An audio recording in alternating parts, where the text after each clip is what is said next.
What is good, team? So here we're going to do the neutral grip cable row. Now this is the attachment we're going to use, or you can use something similar, but the reason we're using this one is ideally you want to have an attachment where it lines up your arm path so it is in line with the shoulders. And what I mean by that is if you have a grip which is too narrow, you'll find that as you're coming to the bottom portion of the movement like so, what you'll do is you'll restrict your range of motion. If it's too wide, you're going to find it hard to line up them elbows with the lats and really get a big contraction. So ideally one like this, where your arms are roughly around about shoulder width grip. It could be a tiny bit narrower, a tiny bit wider, that's totally fine. But the main aim here is to make sure that arm path comes like this, so your elbow can drive back and down into that back pocket in the hip. So you'll take this attachment, you'll put it on the cable stack, you'll select your weight. Then as I'm doing this movement, like I said, I'm wanting them arms around about shoulder width grip, there or thereabouts.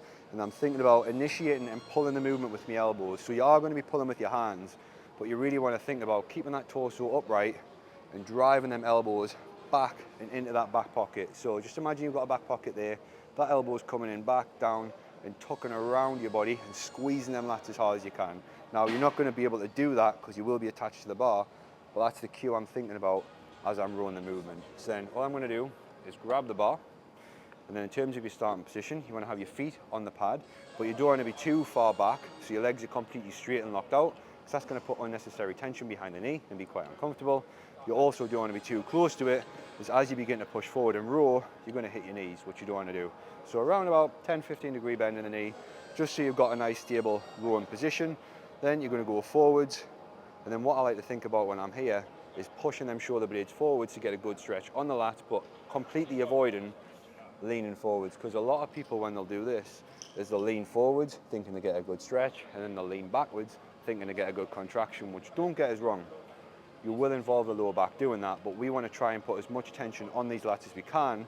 So to do that, keeping the torso nice and upright, pushing them arms forward, and a slight lean. This is more than enough of a stretch for the lats.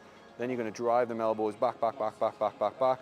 Trying to imagine you're wrapping them round into that back pocket, squeezing, going as far back as you can, like so. And then pushing them arms forwards, slight lean, and then squeeze.